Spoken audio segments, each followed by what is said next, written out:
आप सभी को नमस्कार दोस्तों। आज की इस वीडियो हम Varthaman Mahavir quota open university की बीए फर्स्ट ईयर की राजनीति विज्ञान की सेकंड बुक के महत्वपूर्ण प्रश्नों का अध्ययन करने वाले हैं दोस्तों, जिस बुक का नाम है भारतीय राजनीति विचारक या इंडियन पॉलिटिकल थिंकर्स। और दोस्तों इस बुक का कोड है जो है PS02।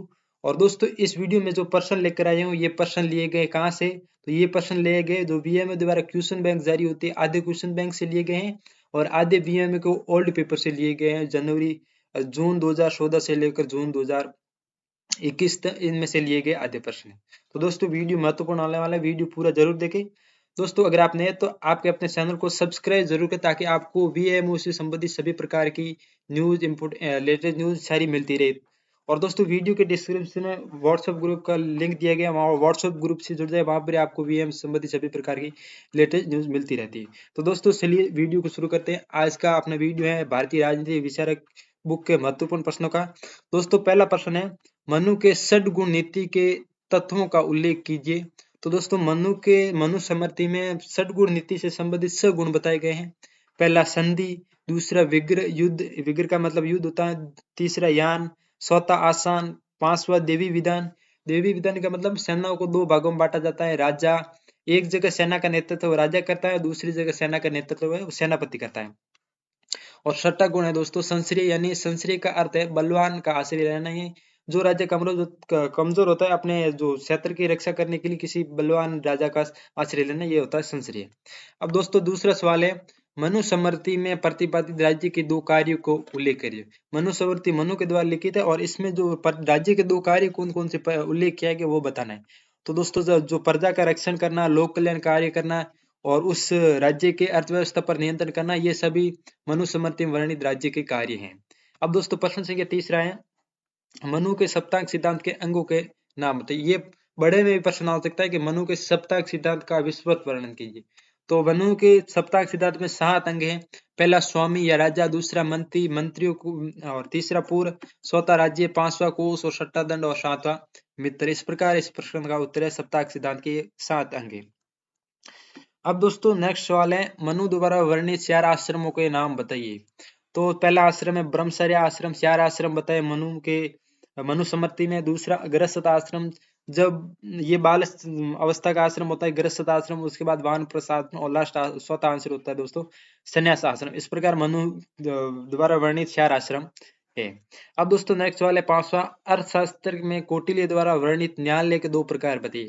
जो अर्थशास्त्र पुस्तक है वो कौटिल्य द्वारा लिखी गई है और उसमें वर्णित न्यायालय के 2 प्रकार बताइए। तो 2 प्रकार है, पहला धर्म स्थलीय न्यायालय और कंठक शोधक न्यायालय। दोस्तों धर्म स्थलीय न्यायालय में दीवानी मामले होते हैं, जैसे संपत्ति से संबंधित जो भी मामले, और कंटक शोधन न्यायालय में फौजदारी यानी लड़ाई झगड़े से संबंधित मामले होते हैं। इस प्रकार अर्थशास्त्र के कौटिल्य में 2 न्यायालय, धर्म स्थलीय और कंटक शोधन न्यायालय। और दोस्तों प्रश्न संख्या 7 है शुक्र द्वारा वर्णित अपराध की 4 श्रेणियों का उल्लेख कीजिए। दोस्तों जो शुक्र द्वारा वर्णित 4 अपराध है, पहला कायिक अपराध, दूसरा वाचिक अपराध, तीसरा मानसिक अपराध और दूसरा चौथा है शारीरिक जो है अपराध।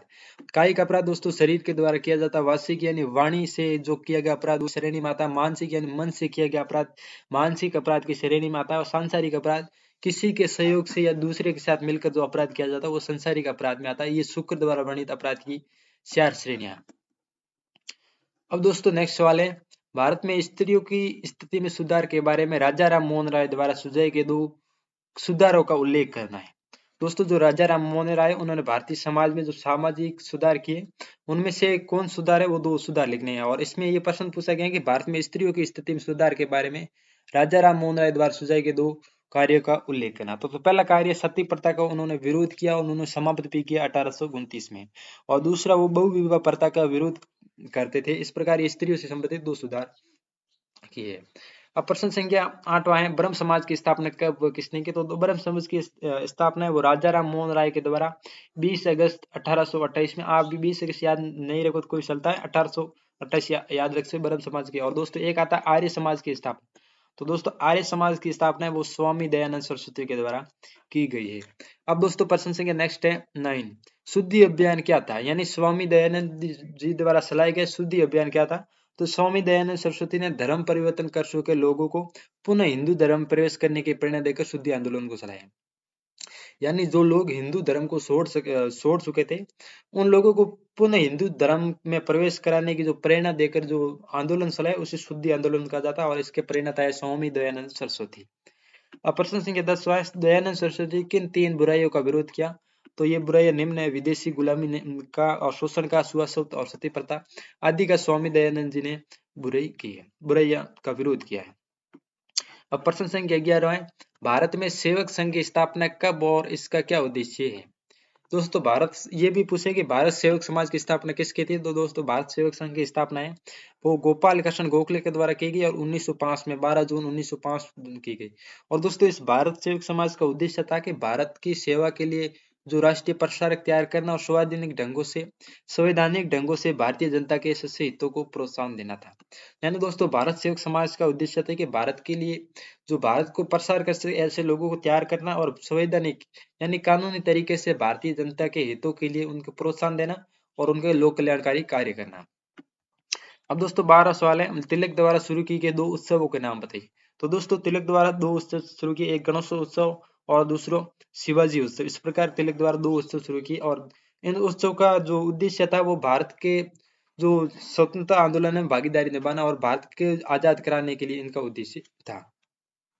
अब नेक्स्ट प्रश्न है 13वां, गांधी जी की किन्हीं 3 पुस्तकों के नाम लिखो। तो गांधी जी पहली पुस्तक है सत्य का प्रयोग, आत्मकथा, बापू की सीख और हिंद स्वराज। ये तीनों बुक है वो गांधी जी की प्रसिद्ध बुक है। अब दोस्तों प्रश्न संख्या 14 है, गुट निरपेक्षता को परिभाषित कीजिए। यानी गुट निरपेक्ष का अर्थ होता है किसी भी गुट में शामिल नहीं होना और विदेशी नीति का संचालन करना। तो इसकी परिभाषा आप इस प्रकार भी लिख सकते हो कि किसी भी गुट में शामिल नहीं होना, स्वतंत्र विदेशी नीति का संचालन करना। और गुट निरपेक्ष का अभिप्राय है कि किसी देश के साथ सैनिक गुटबंदी में सम्मिलित न होना, पश्चिमी पूर्वी तटों के किसी भी देश के साथ सैनिक दृष्टि से न बनना और स्वतंत्र विदेश नीति का अनुसरण करना, ये गुट निरपेक्षता है। अब दोस्तों 15वां प्रश्न है, सत्याग्रही के आवश्यक गुण क्या है? यानी सत्याग्रही मतलब सत्य के साथ रहना। सत्याग्रह का मार्ग सत्य, अहिंसा और प्रेम का मार्ग है।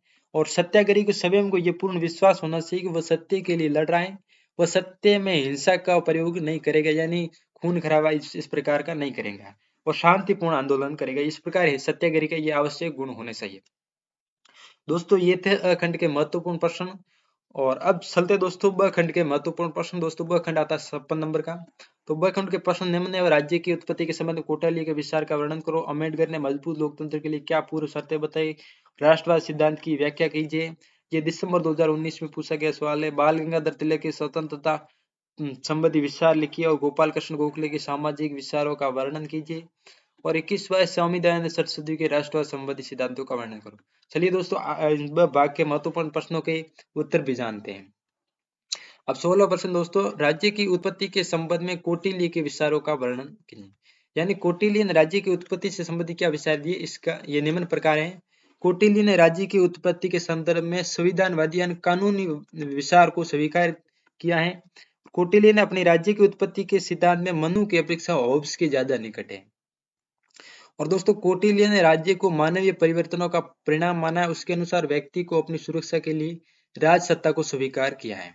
यानी व्यक्ति को अपनी सुरक्षा के लिए जो राज सत्ता है उसको स्वीकार किया। उनके अनुसार राज्य धर्म के माध्यम से जनता के व्यवहार को नियंत्रित करता है। कौटिल्य बुक लिखी अर्थशास्त्र। उस अर्थशास्त्र में राज्य की पूर्वावस्था का चिंतन करते हुए कहा है कि समाज में राज्य के अभाव में अराजकता व्यापती, यानी राज्य नहीं था तो वहां पर अराजकता थी। इस प्रकार गुंडागर्दी थी और सारा और अन्याय, उत्पीड़न और भय का वातावरण था। इस स्थिति से मुक्ति के लिए लोगों ने व्यवस्था के पुत्र को अपना शासक नियुक्त किया और इससे वो समझौता किया, अर्थात वे प्रजाजन और उसके तथा शासक के प्रति सदैव आज्ञाकारी का भाव रखेंगे। यानी जो शासक के प्रति जनता आज्ञाकारी का भाव रखेंगे और उसकी आय का एक निश्चित हिस्सा जो शासक को देगा, यानी राजा के रूप में प्रदान करेगी और उसी के जो हिस्सा देगा उसी से उस राज्य का शासन संचालन होगा। और शासक इसके बदले प्रजा के योग से उनकी व्यवस्था करे, प्रजा की रक्षा करेगा। इस प्रकार कौटिल्य ने स्पष्ट राज्य की उत्पत्ति संविधानवादी सिद्धांत का जो है समर्थन किया और स्वीकार किया। इस प्रकार कौटिल्य की राज्य उत्पत्ति संबंधी विचार है। अब दोस्तों चलते नेक्स्ट सवाल है प्रश्न संख्या 17वां, डॉक्टर अम्बेडकर ने मजबूत लोकतंत्र के लिए क्या पूर्व शर्तें बताई? तो ये शर्तें निम्न है डॉक्टर, आप इस प्रकार लिख सकते हैं कि डॉक्टर भीमराव अंबेडकर ने मजबूत लोकतंत्र के लिए निम्न शर्तें बताई।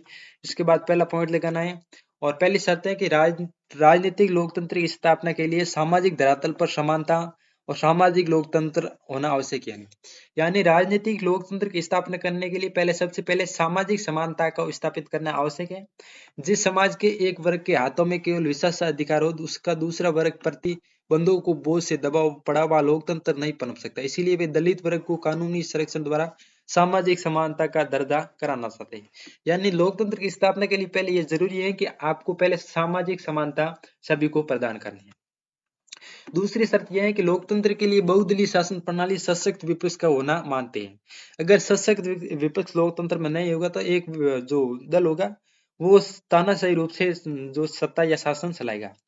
उनका मानना था कि जब तक जनता के सामने एक दल को हटाकर दूसरे दल को सत्ता सौंपने का विकल्प नहीं होगा तो लोकतांत्रिक शासन सार्थक नहीं हो सकता। इस प्रकार लोकतंत्र की सफलता में सक्षम विपक्ष होना आवश्यक है, जो कि शासन की कमजोरियों को उजागर जनहितों की पैरी बन सके। इस प्रकार दूसरी शर्त यह है कि लोकतंत्र की स्थापना के लिए बहुदलीय शासन प्रणाली होनी चाहिए और सशक्त विपक्ष होना चाहिए, ताकि आप एक दल को तानाशाही न बनने दें। अब दोस्तों, लोकतंत्र की स्थापना के लिए डॉक्टर भीमराव अंबेडकर की तीसरी शर्त है, लोकतंत्र की सफलता के लिए वे तटस्थ और कुशल नौकरशाही का होना भी जरूरत है।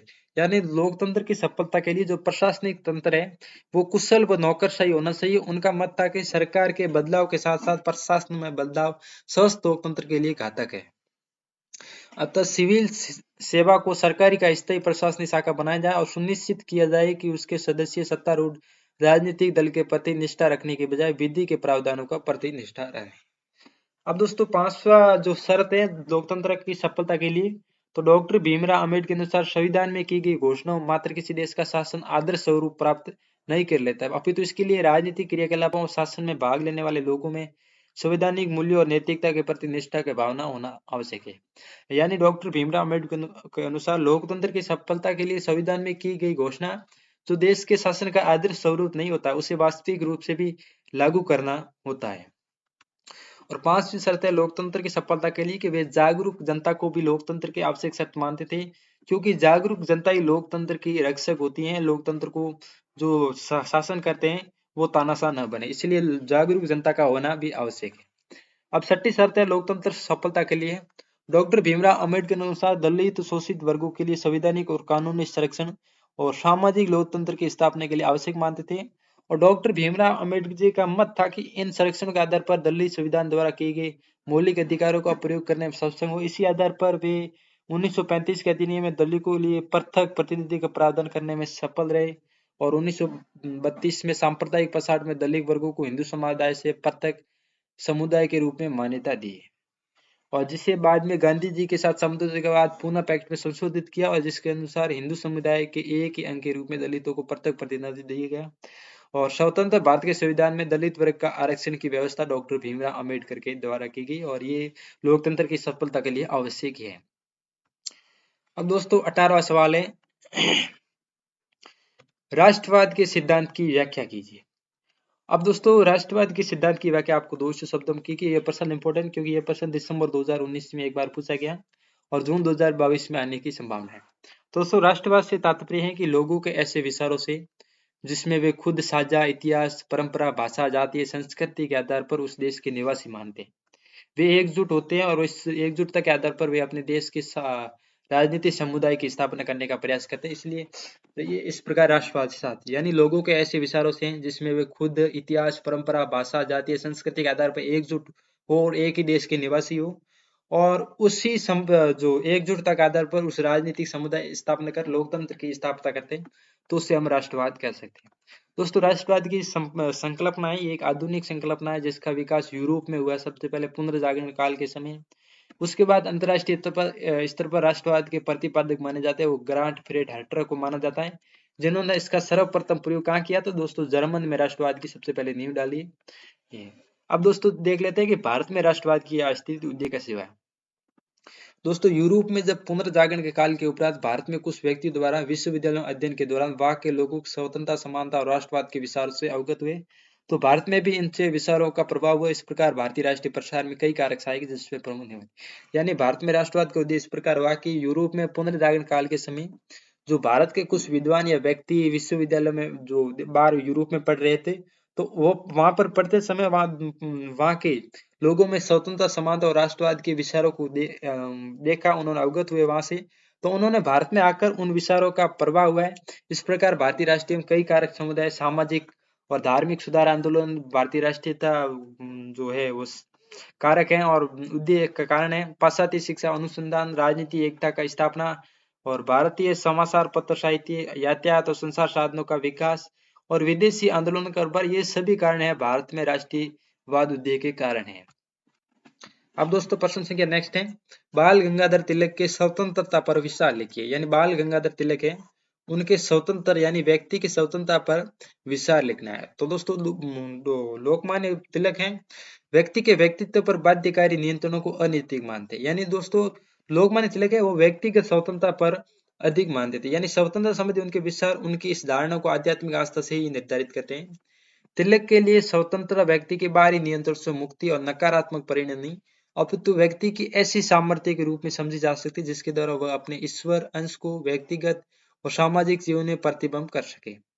और दोस्तों भारतीय अद्वैतवाद में गहरी आस्था होने के कारण तिलक सभी मनुष्यों को निरपवाद यानी परंपरा का अंश स्वीकार करते हैं।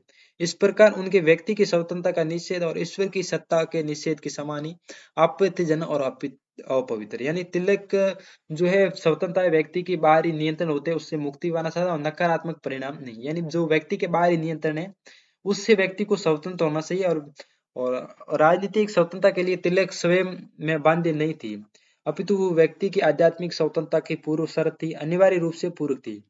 तिलक पश्चिमी व्यक्तिवादियों की भांति स्वतंत्रता को व्यक्ति पर से समाज और राज्य के प्रतिबंधों का निवारण का व्यवहारिक सूत्र में नहीं मानते थे, अपितु तिलक जी के अनुसार स्वतंत्रता मनुष्य के व्यक्तिगत विकास, उसके द्वारा जो अपने प्रेम श्रेय ईश्वर को एकाकार हो जाने के लिए अनिवार्य नैतिक आवश्यकता है। तिलक की धारणा स्वतंत्रता के प्रयोजन उनके महत्व विषय में जॉन स्टुअर्ट मिल के दृष्टिकोण से समानता रखती है। यानी जो तिलक की स्वतंत्र संबंधित धारणा थी वो जॉन स्टुअर्ट मिल उनके दृष्टिकोण से मिलती जुलती थी और मिल की भांति वे स्वतंत्रता के व्यक्ति को ऐसे सामर्थ्य रूप से स्वीकार करते जिसके द्वारा वह अपने व्यक्तित्व का सर्वोत्तम नैतिक विकास कर सके। इस प्रकार दोस्तों थे लोकमान्य बाल गंगाधर तिलक की स्वतंत्रता संबंधी विचार और इसका आप स्क्रीनशॉट भी ले सकते हो।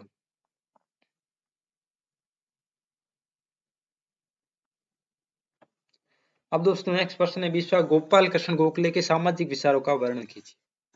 दोस्तों गोपाल कृष्ण गोखले के ये सामाजिक विचार है। गोखले राजा राम मोहन राय और बाल गंगाधर तिलक के समान सामाजिक आंदोलन के लिए सक्रिय नहीं माने जाते थे।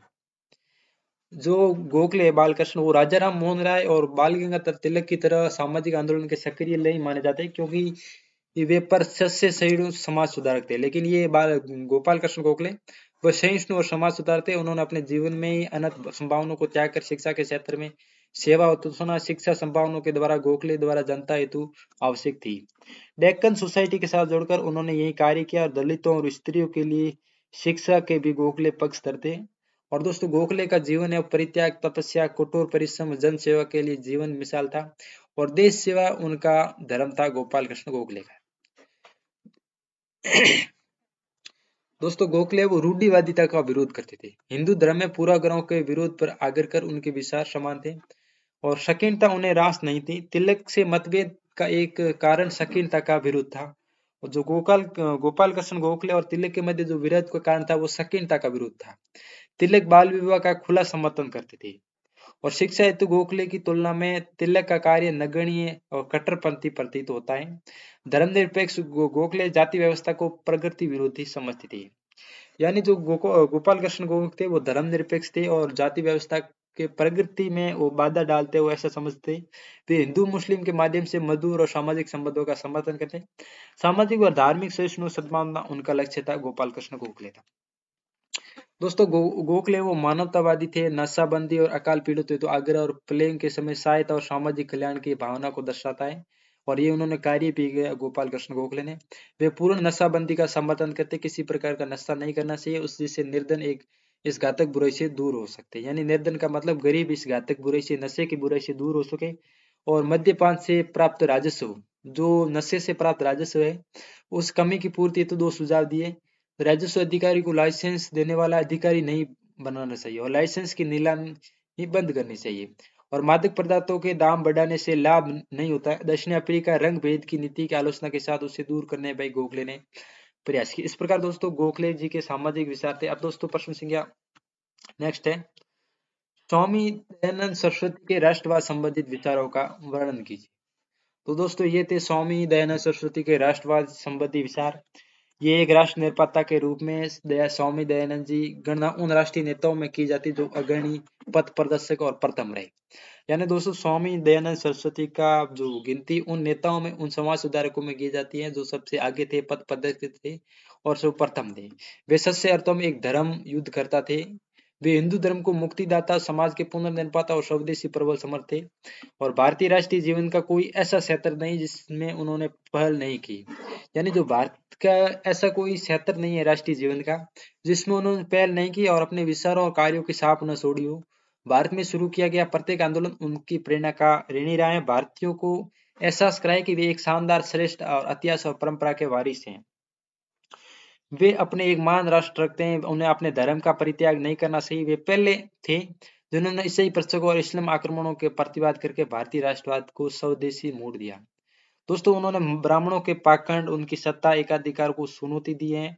स्वामी दयानंद सरस्वती ने उनकी पहली बार स्वराज, स्वदेशी और बहिष्कार जैसे शब्दों का प्रयोग किया राष्ट्रवाद के लिए, और जो 1996 में इसके बाद भारतीय राष्ट्रीय आंदोलन के आधार बने। स्वराज, स्वदेशी और इन्होंने जो बाल गंगाधर तिलक है उन्होंने भी स्वराज, स्वदेशी और बहिष्कार जैसे शब्दों का प्रयोग किया है। और ये जो दयानंद सरस्वती एक अर्थशास्त्री थे और एक ऐसे समाज सुधारक भी थे।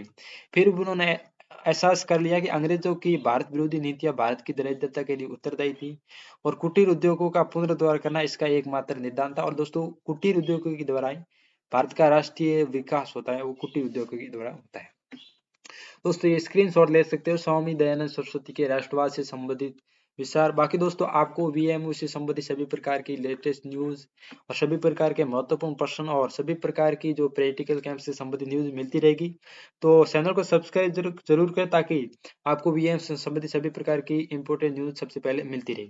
साथ ही दोस्तों वीडियो के डिस्क्रिप्शन में व्हाट्सएप ग्रुप का लिंक दिया गया, वहां भी जुड़ जाए, वहां पर भी आपको वीएम से संबंधित छोटी छोटी न्यूज मिलती रहे। तो दोस्तों धन्यवाद।